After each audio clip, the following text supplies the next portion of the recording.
Live from the world's capital markets, here are the latest financial headlines brought to you by News Factory.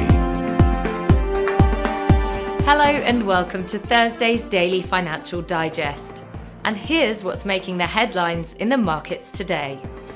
The Bitcoin-dollar pair skyrocketed 2.6% in the last session. The ultimate oscillator is giving a positive signal. The euro-dollar pair made a minor downwards correction in the last session, dropping 0.1%. The RSI is giving a positive signal. The pound-dollar price remained largely unchanged in the last session. The ROC is giving a positive signal. The last session saw the Aussie gain 0.4% against the dollar. The ROC is giving a positive signal. And now let's hear what our chief analyst picked up for us today.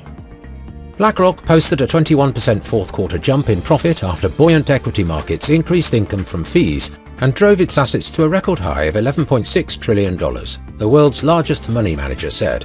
The growth was partly driven by a US stock market rally after Donald Trump's presidential election victory in November. Fed policymakers may be able to reduce interest rates a couple of times this year after a government report helped allay fears that inflation was accelerating in the final full month of Joe Biden's presidency. The core consumer price index, which excludes food and energy prices and is seen as a gauge of underlying inflation pressures, rose 0.2% month over month in December. The non-fungible token market in 2024 had its worst year for trading volume and sales since 2020, marred by volatility and rising token prices. NFT trading volumes over last year fell 19% to $13.7 billion, while sales counts dropped 18% to just under 50 million. Those were today's major economic events. And now, moving on to world financial headlines.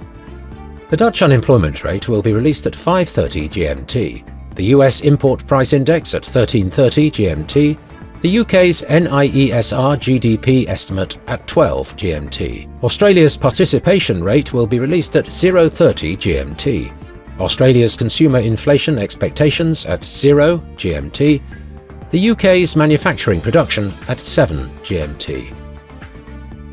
We hope that you've enjoyed Thursday's Market Outlook. On behalf of all of us here, we wish you a productive trading day. Be sure to join us tomorrow morning for the latest news and events from the financial markets.